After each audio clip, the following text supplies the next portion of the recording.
Hello, and welcome to another episode of Worst to Best. In this series, I rank the studio albums of my favorite progressive rock bands and artists. Today, I will be ranking the studio albums of one of the quintessential pioneers of progressive rock, Genesis. There's often a lot of controversy surrounding Genesis within the prog rock community, as their sound morphed from progressive rock to a more commercial sound later on in their career. I prefer their more prog sound personally, however, can't deny that they have written some great pop songs as well. Some notes before beginning. I've only ranked the 15 studio albums by Genesis. This list does not include EPs, live albums, compilations, or box sets. Also, there will be no track-by-track or in-depth analysis of each album. Please keep in mind that this ranking is merely my own personal opinion. If you disagree or want to share your ranking list, please leave a comment below. I would love to get your thoughts and opinions. So, without further ado, let's start out with number 15.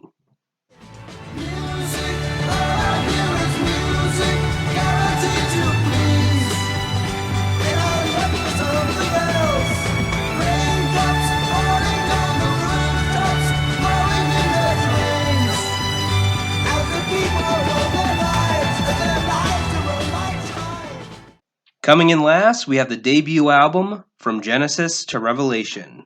This is very much a novelty album for completionists only. A lot of people don't realize that Genesis actually started out as a pop band. There's really no indication on this album that would lead you to believe they would become prog rock legends. The production is not great, and the songs are all pretty tame and boring. I can't be too harsh, as they were all teenagers still in school when most of these songs were written. Luckily, by their next album, their sound would drastically change for the better. Upon release, the album sold only 650 copies. Many record shops filed the album in their religious music sections, since the title, From Genesis to Revelation, was the only descriptive text on the album.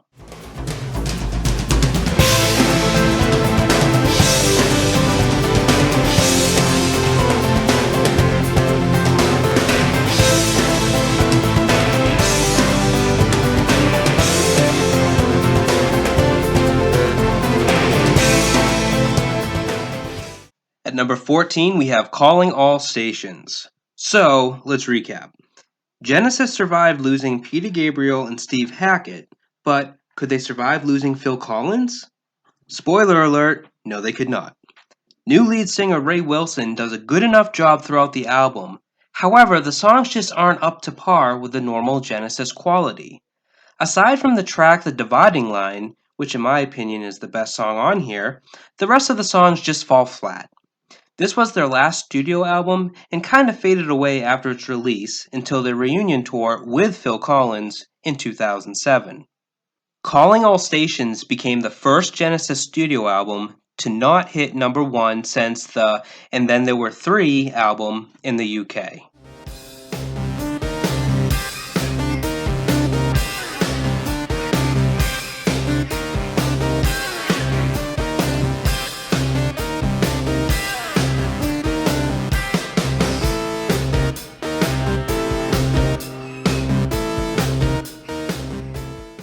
At number 13, we have Abacab. This album is strange. I don't understand where they were trying to go with this one. This album is sandwiched between two good albums, so it seems out of place. They were heading towards the more commercial sound, however, just comes off sounding kind of awkward and just plain silly at times. It has a couple of good moments, however, they are few and far between. And I must say, this album does contain the worst Genesis song ever recorded, in my opinion, which of course is Who Done It? Abacab is the first Genesis album recorded at The Farm, a recording studio bought by the group.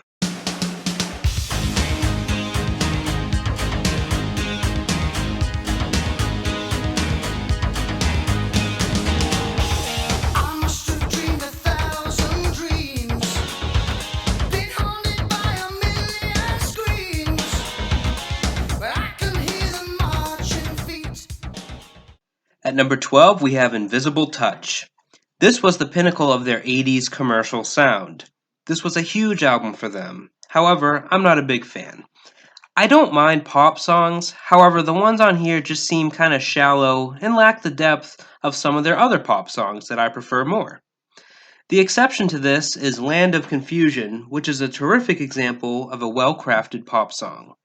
The horrible 80s production has caused this album to sound dated when listening to it now. If you're into 80s sounding pop, this is the record for you.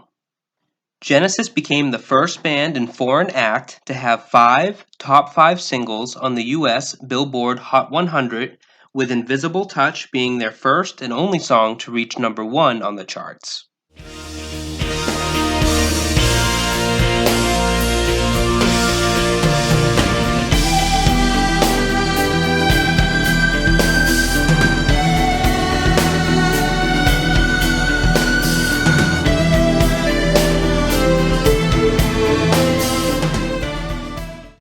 At number 11, we have We Cant Dance. This was the last album with Phil Collins, and when you strip away the fluff tracks, there is some actually really strong material here. No Son of Mine and Jesus He Knows Me are some of the best pop songs they ever wrote. The highlight for me is the final track, Fading Lights, which is the most prog sounding they had been in years. Also, the production is amazing, which has caused this album to age very well in my opinion. This became the band's 5th consecutive number 1 album in the UK and reached number 4 in the US. Then you know that you are there, beyond the silver rainbow. You won't know if you're coming or going. Just cracking the top 10, we have their self-titled album. By this point, the band's sound was mostly commercial with prog rock tendencies sprinkled throughout. As a whole, this is a good album, especially the first side, which is very strong. The second side contains the track Silver Rainbow, which to me is one of the great Lost Genesis classics. I prefer their more progressive sounding records, however, as their poppier albums go, this is my favorite. This album was a collaborative effort, which had an influence on the album's title as the group were unable to come up with a suitable name, so they used Genesis to emphasize the fact that it was written collectively. Nobody must know my name, for nobody would understand. And to feel what you feel, and to feel what you don't understand. At number 9, we have Duke. I would say that this album provides a 50-50 balance of commercial and progressive rock.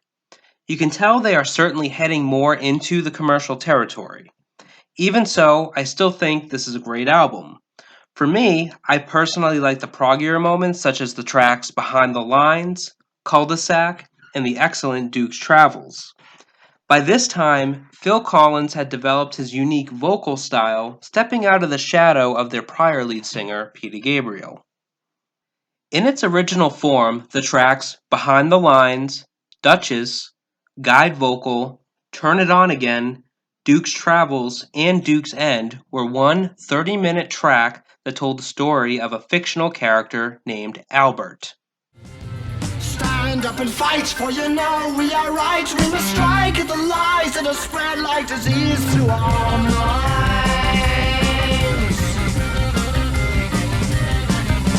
Soon we'll have power, every soldier will rest, and we'll spread out our kindness to all who our love now deserve. Next up at number 8, we have Trespass.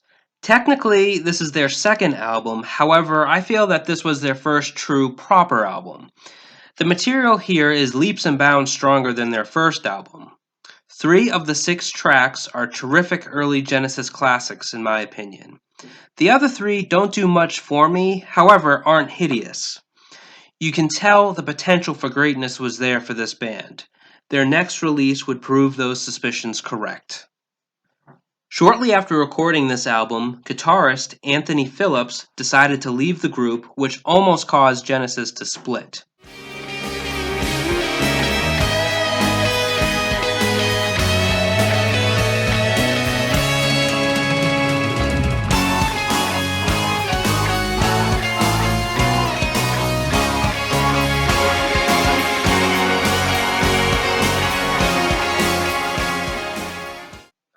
At number 7, we have And Then There Were Three.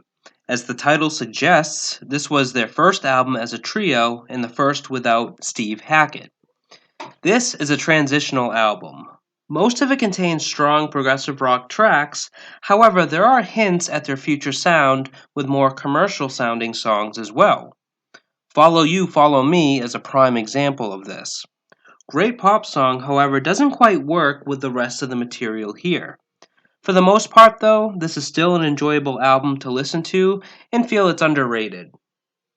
The lead single, Follow You, Follow Me, became their highest charting at that point, reaching number 7 in the UK and number 23 in the US.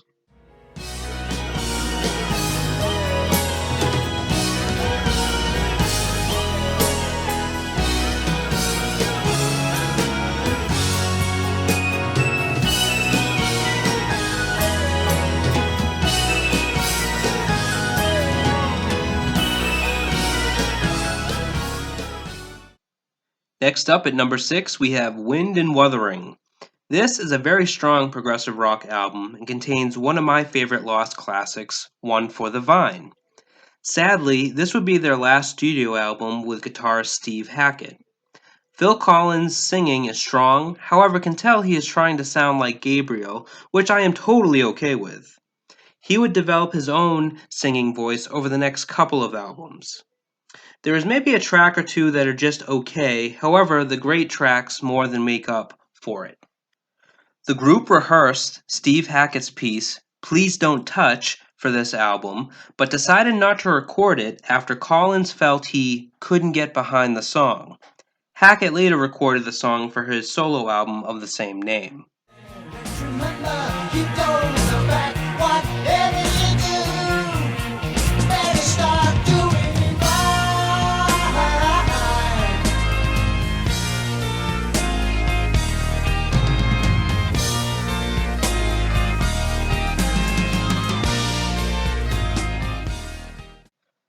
Coming in 5th place, we have A Trick of the Tail. As much as it pains me to say, this album was proof that Genesis could survive without Peter Gabriel. This was their first album post-Gabriel, with Phil Collins pulling double duty as singer and drummer. I still prefer Gabriel's voice to Collins, however, I have to hand it to Phil as he does do a terrific job and really was the only logical choice for a singer. This is a highly enjoyable prog rock album from beginning to end. The group listened to around 400 audition tapes for a replacement frontman after Peter Gabriel left.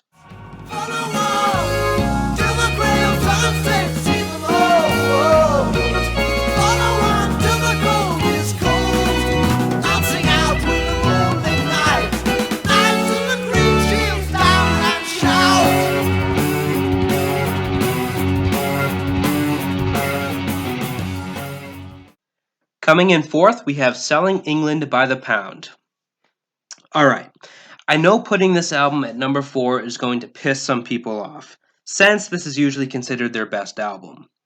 For the most part, the tracks are outstanding, aside from More Fool Me, which feels painfully out of place here. Even with that minor hiccup, this is still an excellent album featuring their classic lineup consisting of Banks, Collins, Gabriel, Hackett, and Rutherford. This is a must-listen for fans of the Gabriel era of the band.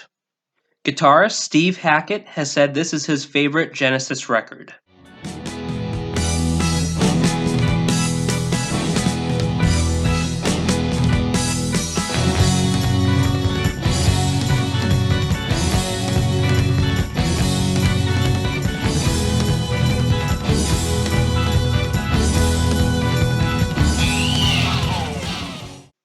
Coming in 3rd place, we have Nursery Crime. This was Steve Hackett and Phil Collins' first album with Genesis, and subsequently their first album with their classic lineup. All the pieces were now in place, so naturally they created an excellent album. Overall, it has a darker essence to it, which I really enjoy. This was a big step forward from their last album, Trespass. They really came into their own with this album and consider this their first truly great album. The track, For Absent Friends, is an acoustic song that marked Hackett's first significant writing contribution for the group, as well as the first Genesis song with Collins on lead vocal. As the sound of motor cars fades in the night time, I swear I saw your face change. It didn't seem quite right. And it's hello babe, with your guardian eyes so blue.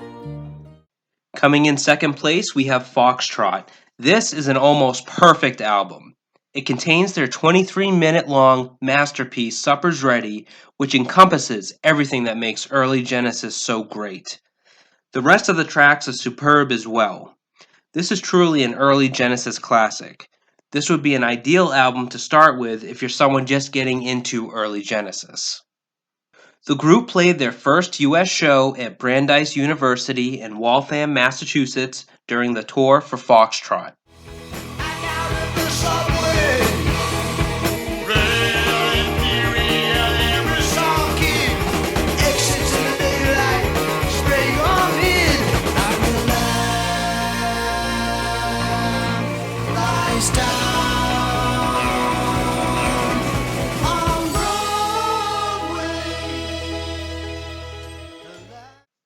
Coming in first place, we have The Lamb Lies Down on Broadway.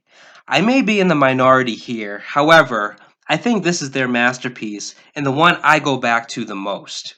The music and the lyrics are top-notch throughout, which is impressive being a double album. Peter Gabriel's voice has never sounded better. Sadly, this would be his last album with Genesis. I love how there's so much diversity in this album. The tracks range from ambient to experimental, epics to concise popular songs, and everything in between. Brian Eno contributed vocal effects on the album, specifically on the tracks In the Cage and The Grand Parade of Lifeless Packaging. I hope you enjoyed this video as much as I enjoyed making it. As I said before, if you disagree or want to share your ranking list, please leave a comment below. I would love to get your thoughts and opinions. Thank you very much for watching.